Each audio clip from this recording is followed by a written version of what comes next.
प्यारे बच्चों, आज मैं आप लोगों को क्लास 10 क्षितिज का पाठ संस्कृति इसका मैं फुल एक्सप्लेनेशन करने जा रही हूँ। और इससे पहले बच्चों में क्लास 9, क्लास 10 कृतिका, क्षितिज, स्पर्श, संचयन इसका मैं सारा वीडियो बना चुकी हूँ। बहुत ही अच्छे से मैं समझा कर पढ़ाई हूँ। उन सबको देखने के लिए आप ऊपर दिए गए आई बटन पर क्लिक करके देख सकते हैं, या नीचे दिए गए डिस्क्रिप्शन बॉक्स में देख सकते हैं, या प्लेलिस्ट में जाकर देख सकते हैं। और बच्चों, आप मुझे इंस्टाग्राम, फेसबुक और ट्विटर पर भी फॉलो कर सकते हैं। तो पाठ शुरू करते हैं। संस्कृति। तो देखिए, संस्कृति के बारे में लेखक इस पाठ में क्या कहना चाहते हैं। इसमें बताया गया है कि अक्सर हम लोग संस्कृति और सभ्यता बोलते तो हैं, लेकिन दोनों में क्या डिफरेंस है, संस्कृति किसको कहा जाता है और सभ्यता किसको कहा जाता है। तो इस पाठ में लेखक यही बताने का कोशिश किए हैं कि आखिर संस्कृति क्या है और सभ्यता क्या है। तो देखिए, इस पाठ में लेखक बता रहे हैं कि जो शब्द सबसे कम समझ में आते हैं और जिनका उपयोग होता है सबसे अधिक, ऐसे दो शब्द हैं सभ्यता और संस्कृति। मतलब अक्सर जो है लोग बोलचाल की भाषा में कह देते हैं, और अक्सर मतलब बहुत अधिक इसका उपयोग होता है सभ्यता और संस्कृति, सभ्यता और संस्कृति, ऐसा लोग बोलते हैं। लेकिन क्या है, इसको समझना भी तो ज़रूरी है कि आखिर सभ्यता क्या है और संस्कृति क्या है। तो इन दो शब्दों के साथ जब अनेक विशेषण लग जाते हैं, उदाहरण के लिए जैसे भौतिक सभ्यता और आध्यात्मिक सभ्यता, मतलब सभ्यता में भी भौतिक सभ्यता और आध्यात्मिक सभ्यता, तो दोनों में क्या अंतर है। भौतिक सभ्यता किसको कहा जाता है, आध्यात्मिक सभ्यता किसको कहा जाता है, इसके बारे में भी जानना ज़रूरी है। तब दोनों शब्दों का जो थोड़ा बहुत अर्थ समझ में आता है, वह भी गलत सलत हो जाता है। क्या एक ही चीज़ है अथवा दो वस्तुएं हैं। लेखक कह रहे हैं क्या दोनों एक ही है या अलग अलग है। यदि दो हैं तो दोनों में क्या अंतर है, हम इसे अपने तरीके से समझने की कोशिश करें। अब देखिए, लेखक बता रहे हैं कि कल्पना कीजिए उस समय की जब मानव समाज का अग्नि देवता से साक्षात नहीं हुआ था। मतलब लेखक यह कह रहे हैं कि सबसे पहले क्या हुआ था, जब मानव जाति आग का आविष्कार किया था। उससे पहले जो है आग के बारे में उनको जानकारी नहीं थी। तो वो लोग क्या करते थे, कच्चा मतलब सब्जी को मतलब ऐसे ही कच्चे ही खा जाते थे, चावल को पकाना नहीं जानते थे। तो मतलब फिर किसके मन में यह बात आई होगी कि आग आग का किसके मन में प्रेरणा मिली होगी कि आग का आविष्कार किस तरह से होना चाहिए, फिर जो है आग पर किस तरह से खाना पकाया जाए, यह सब किस तरह से मतलब मन में आया होगा। तो लेखक कह रहे हैं कि कल्पना कीजिए उस समय जब मानव जाति का अग्नि देवता से साक्षात्कार नहीं हुआ था, मतलब अग्नि के बारे में लोग नहीं जानते थे। आज तो घर घर चूल्हा जलता है। आज देखेंगे कि हर घर में चूल्हा जलता है, गैस चूल्हा हो, लकड़ी का चूल्हा हो या कोयला का चूल्हा हो, स्टोव हो। तो देखिएगा हर घर में बिना चूल्हा का कोई भी नहीं रह पाएंगे, क्योंकि खाना बिना चूल्हा का बनता ही नहीं है। तो हर घर में चूल्हा जो है ज़रूर आपको दिखाई देगा। जिस आदमी ने पहल आग का आविष्कार किया होगा, वह कितना आविष्कर्ता होगा। लेखक कह रहे हैं कि सबसे पहले जिसके मन में आग के बारे में जानकारी हुआ होगा, आग के बारे में वह सोचा होगा और उसके मन में आग के बारे में प्रेरणा आई होगी, वह आदमी कितना बड़ा मतलब दिमाग का होगा, कितना बड़ा आविष्कर्ता होगा, लेखक कह रहे हैं। अथवा कल्पना कीजिए, अब दूसरा आप उदाहरण देकर लेखक समझा रहे हैं। यह तो आग के बारे में समझाए हैं, और दूसरा लेखक समझा रहे हैं कि दूसरा लेखक समझा रहे हैं कि कल्पना कीजिए उस समय की जब मानव को सुई धागे का परिचय न था।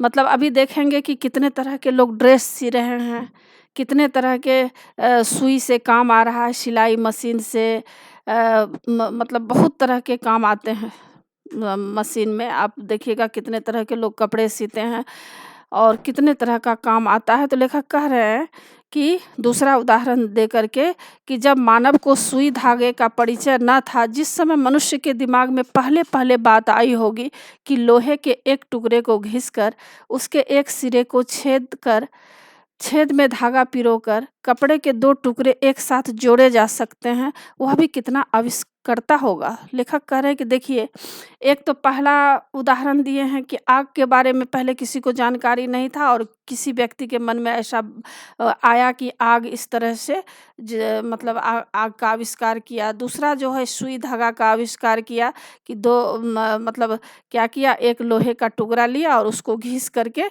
उसके सिरे में छेद किया और फिर उसमें धागा डाल करके 2 टुकड़े जो कपड़े थे उसको जोड़ करके सिया।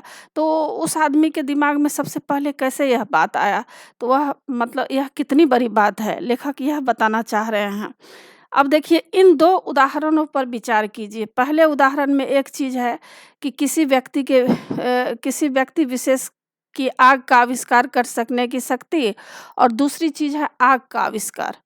मतलब लेखक कह रहे हैं कि पहले उदाहरण में कोई व्यक्ति जो है आग का आविष्कार किस तरह से किया, उनके दिमाग में किस तरह से आया, और इसी दूसरे सुई धागा के उदाहरण में एक चीज़ है सुई धागे का आविष्कार।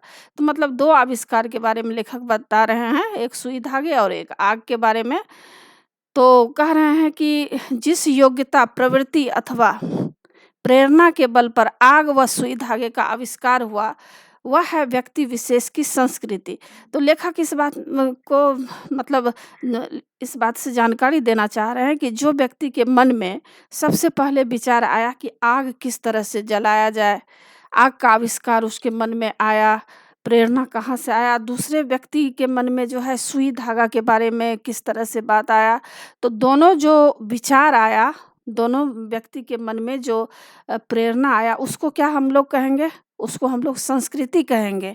अब संस्कृति के बारे में आप जान गए होंगे कि संस्कृति किसको कहा जाता है, तो उसको संस्कृति कहा जाता है। और उस संस्कृति द्वारा जो आविष्कार हुआ, जो चीज़ उसने अपने तथा दूसरों के की आविष्कृत की, उसका नाम है सभ्यता। तो देखिए, सबसे पहले जो विचार आया उसको क्या कहा गया? संस्कृति कहा गया।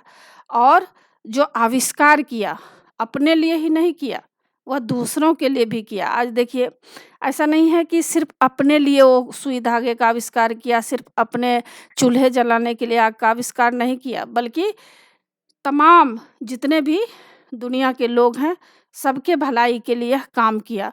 तो उसको क्या कहा गया?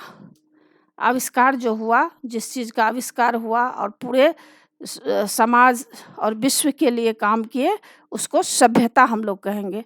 तो संस्कृति और सभ्यता में डिफरेंस आप समझ गए होंगे कि जिस व्यक्ति के मन में यह विचार आया कि सुई धागा किस तरह से बनाया जाए और उस कपड़े को कैसे जोड़ा जाए, दूसरे व्यक्ति के मन में आया कि आग किस तरह से जलाया जाए ताकि हम खाना पका सकें, तो यह सब जो है संस्कृति आया।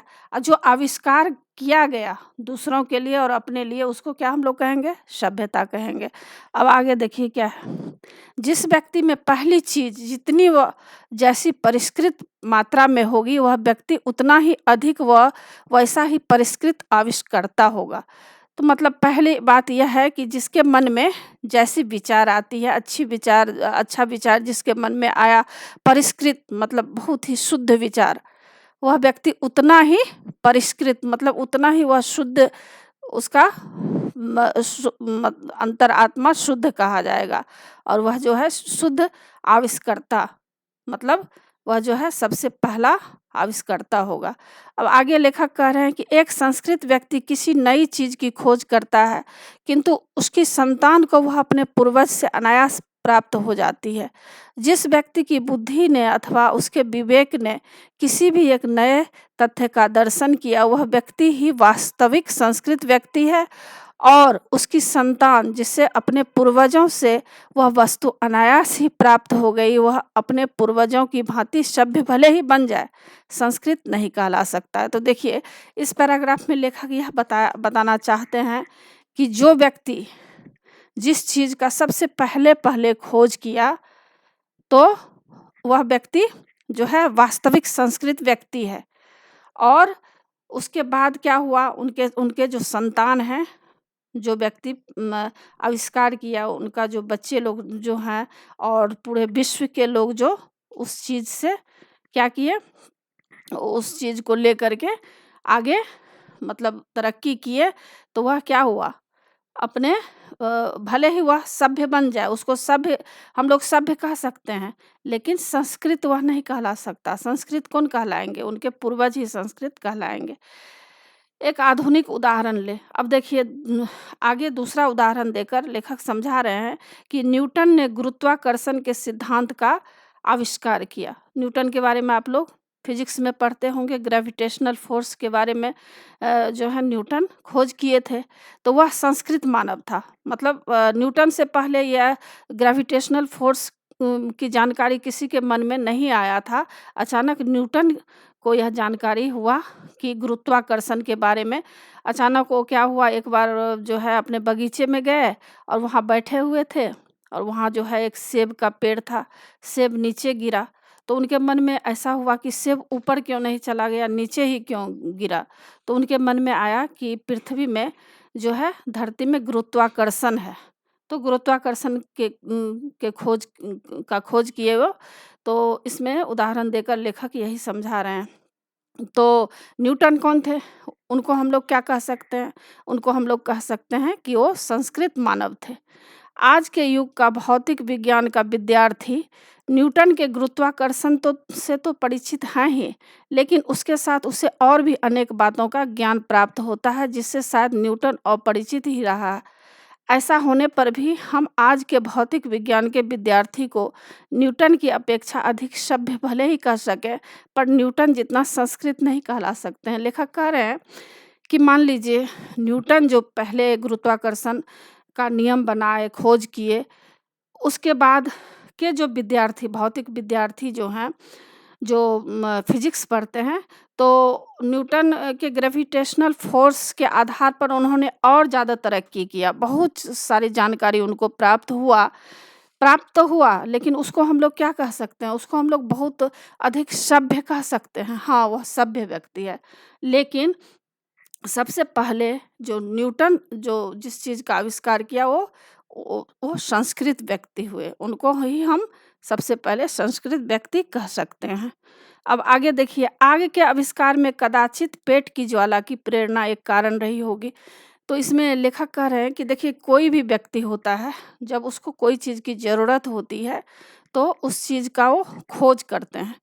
तो शुरू-शुरू में क्या हुआ, आग का आविष्कार नहीं हुआ था। आग के बारे में किसी को मालूम नहीं था। तो भोजन जो खाने के लिए कच्चा खाना पड़ता था, मांस को कच्चा खाना पड़ता था, सब्जी को कच्चा खाना पड़ता था। तो पेट का ज्वाला मतलब भूख के कारण किसी के मन में ऐसी बात आई कि जो इस पे पकाकर हम खा सकते हैं आग पर, चूल्हा पे मतलब कोई बर्तन डालेंगे, उसमें पानी, नमक डालेंगे, मसाला डालेंगे और उसको पका के खाए होंगे, तो उनको अधिक टेस्ट आया होगा। तो लेखक कह रहे हैं कि जब किसी को भूख लगती है, तो खुद ही खुद प्रेरणा उसको मन में आ ही जाती है। अब देखिए दूसरा कह रहे हैं कि सुई धागे के आविष्कार में शायद शीतोष्ण से बचने तथा शरीर को सजाने की प्रवृत्ति का विशेष हाथ रहा होगा। और सुई धागा का आविष्कार लोग क्यों किए होंगे? क्योंकि ठंड का मौसम होगा और काफ़ी ठंड लगा होगा, तो सोचा होगा कि चलो इस तरह से सुई धागा से कपड़े को जो है सिलाई करके पहन लेंगे, तो ठंड कम हो जाएगी। या कहीं जाने के लिए सजने धजने के लिए भी जो है सुई धागा का उपयोग किए होंगे। अब कह रहे हैं लेखक कि अब कल्पना कीजिए उस आदमी की जिसका पेट भरा है, जिसका तन ढका है, लेकिन जब वह खुले आकाश के नीचे सोया हुआ रात के जगमगाते तारों को देखता है, तो उसको केवल इसलिए नींद नहीं आती क्योंकि वह यह जानने के लिए परेशान है कि आखिर यह मोती भरा थाल क्या है। अब देखिए, अब यहाँ पर और उदाहरण देकर लेखक समझा रहे हैं कि मान लीजिए एक व्यक्ति ऐसा है जिसको भूख भी नहीं लगी है, उसका पूरा पेट भी भरा हुआ है, उसके शरीर पर कपड़ा भी है, लेकिन वह खुले आकाश के नीचे सोया हुआ है। और खुले आकाश के नीचे जब वह आसमान को देख रहा है और आसमान में जब बहुत सारे टिमटिमाते हुए तारे को देखता है, तो उसको लगता है कि यह क्या है। मतलब उसको यह जानने की प्रेरणा मतलब होती है मन में कि आखिर यह थाल क्यों इस तरह से क्यों सजा हुआ है? मोती जैसा जो है टिमटिमाते तारे सजे हुए हैं, क्या रहस्य है, क्या है? उसके मन में यह जानकारी हासिल करने का उसको मन में जिज्ञासा होती है। पेट भरने और तन ढकने की इच्छा मनुष्य की संस्कृति की जननी नहीं है। पेट भरा और तन ढका होने पर भी ऐसा मानव जो वास्तव में संस्कृत है, निठल्ला नहीं बैठ सकता है। कह रहे हैं सिर्फ पेट भरने से ही सब कुछ नहीं हो जाता है। मनुष्य जो है, जो संस्कृत व्यक्ति होते हैं, जो सज्जन व्यक्ति होते हैं, जो अच्छे व्यक्ति होते हैं, वह कभी खाली नहीं बैठ सकते हैं। उसके मन में कुछ न कुछ चलता ही रहता है कि अपने मतलब रहस्य के बारे में, ईश्वर जो धरती बनाई है, जो ईश्वर आकाश, तारे, ज़मीं बनाए हैं और जो जितना कुछ बना हुआ है, तो आखिर जो संस्कृत व्यक्ति हैं, कुछ न कुछ सोचते हैं, रहस्य के बारे में जिज्ञासा प्राप्त करते हैं कि ईश्वर जो बनाया है इस धरती को, इसका क्या रहस्य है, तो कभी खाली नहीं बैठ सकते हैं। हमारी सभ्यता का एक बड़ा अंश हमें ऐसे संस्कृत आदमियों से ही मिला है। बोल रहे हैं आज जो हम लोग सभ्य मानव कहला रहे हैं अपने आप को। अभी देखिए, हर घर में आप जाएँगे तो आपको घर सजा हुआ मिलेगा। सबसे पहले जैसे ही आप रूम में प्रवेश करेंगे तो देखेंगे एक हॉल रूम रहेगा जिसमें कि डाइनिंग टेबल सजा होगा, फर्नीचर होगा, टीवी लगा होगा। बहुत तरह-तरह के वहाँ पर कंप्यूटर, लैपटॉप सब सजा होता है। तो यह सब क्या है? यह सब संस्कृत व्यक्ति जो हुए हैं, उन्होंने खोज किए सबसे पहले और धीरे-धीरे जो है मानव का विकास हुआ और धीरे-धीरे सभ्यता जो है सभ्यता बना। मतलब अपने आप को लोग सभ्य बनाने के लिए घर में जो अच्छे से सजावट करके घर को रखे, तो इस तरह से आपको देखने को मिलेगा। जिनकी चेतना पर स्थूल भौतिक कारणों का प्रभाव प्रधान रहा, किंतु उसका कुछ हिस्सा हमें मनीषियों से भी मिला है, जिन्होंने तथ्य विशेष को किसी भौतिक प्रेरणा के वशीभूत होकर नहीं, बल्कि उनके अपने अंदर की सहज संस्कृति के ही कारण प्राप्त हुआ है। लेखक कह रहे हैं कि भले ही भौतिक में मान लीजिए ग्रेविटेशनल फोर्स का आविष्कार न्यूटन ने किया, लेकिन कुछ मनीषी भी हुए हैं, ऋषि मुनि भी हुए, जिन्होंने इस धरती पे बहुत कुछ खोज किए हैं।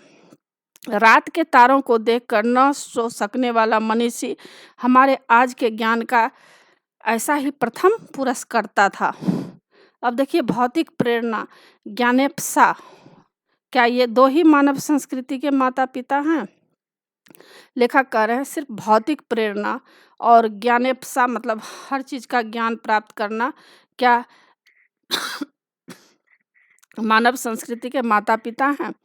दूसरे के मुंह में कौर डालने के लिए जो अपने मुंह का कौर छोड़ देता है, उसको यह बात क्यों और कैसे सूझती है? अब लेखक कह रहे हैं भौतिक बात तो एक अलग है, लेकिन कभी-कभी ऐसे व्यक्ति आपको मिल जाएंगे जो भूखे रहते हैं, लेकिन उनके पास अगर और कोई भूखा व्यक्ति आ जाता है तो वह क्या करता है, अपना खाना छोड़ करके अपने मुंह में जो कौर डालते हैं खाना का, उसको दूसरे को दे देते हैं। तो उसके मन में भी तो एक प्रेरणा जगती है।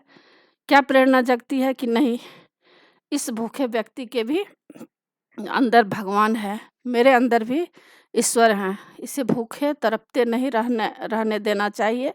तो वह व्यक्ति क्या करता है, अपना भूखा रहकर भी दूसरे को खिला देता है। रोगी बच्चे को सारी रात गोद में लिए जो माँ बैठी रहती है, वह आखिर ऐसा क्यों करती है? अब कह रहे हैं कि देखो, एक माँ होती है जो कि क्या करती है,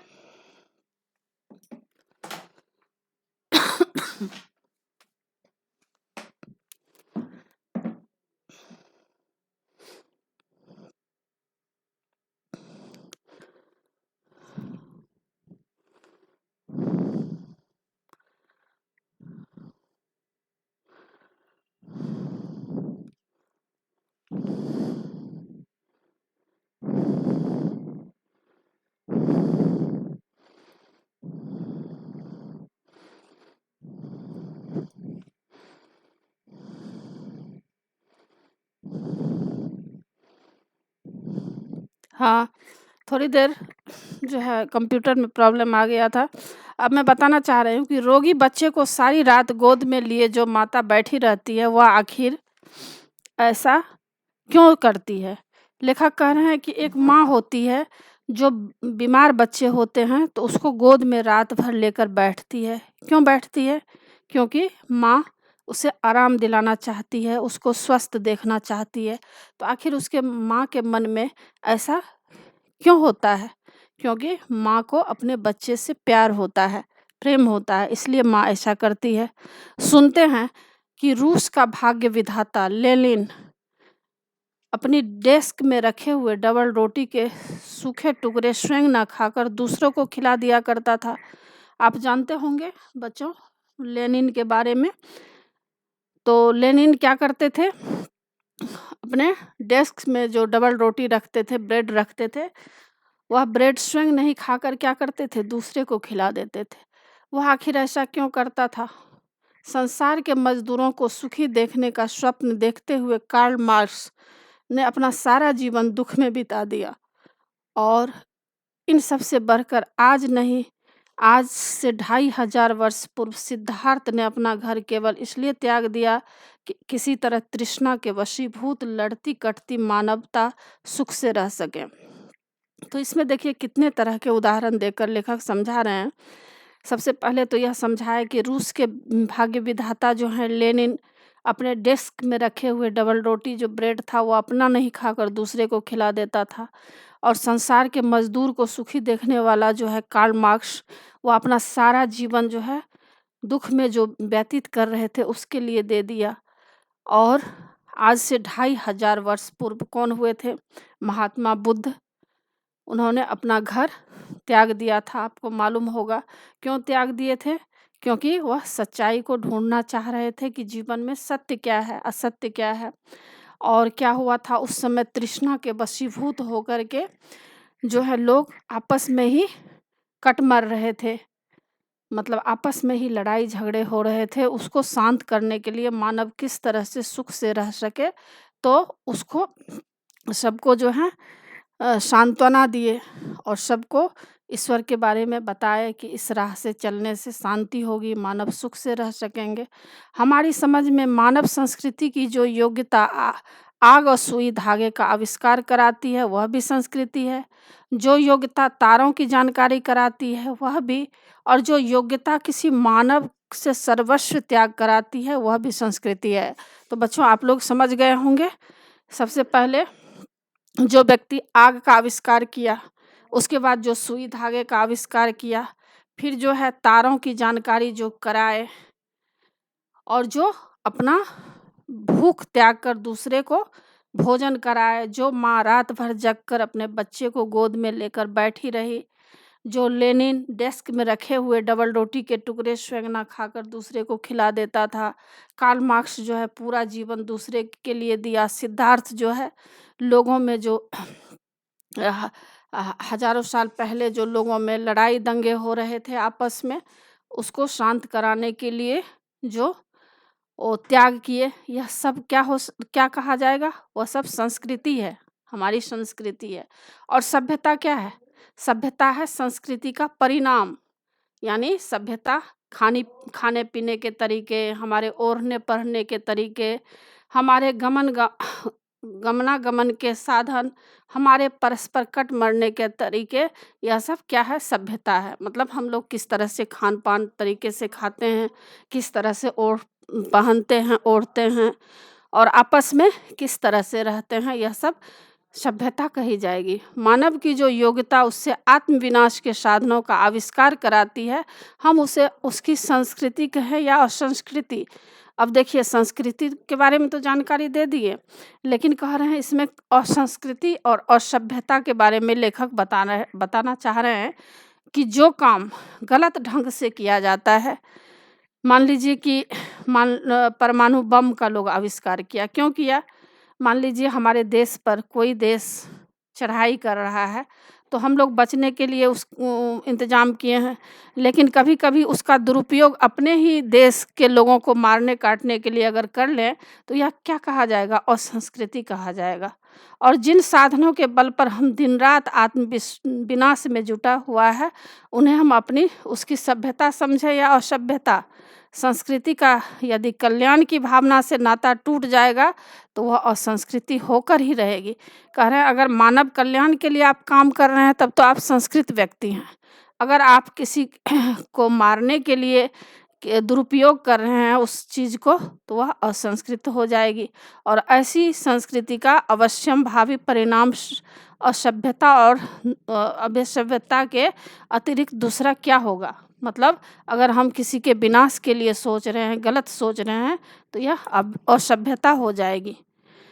संस्कृति के नाम से जिस कूड़े करकट के ढेर का बोध होता है वह न संस्कृति है न रक्षणीय वस्तु। क्षण क्षण परिवर्तन होने वाले संसार के में किसी भी चीज़ को पकड़कर बैठा नहीं जा सकता। मानव ने जब जब प्रज्ञा और मैत्री का भाव से किसी नए तथ्य का दर्शन किया है तो उसने कोई वस्तु देखी है जिसकी रक्षा के लिए दलबंदियों की ज़रूरत है। मानव संस्कृति एक अविभाज्य वस्तु है और उससे जितना अंश कल्याण का है वह अकल्याणकर की अपेक्षा श्रेष्ठ ही नहीं अस्थायी है। तो लेखक कह रहे हैं कि देखिए जो भी व्यक्ति के मन में अगर अच्छी भावना आती है तो उसको आप क्या कहेंगे, संस्कृति कहेंगे।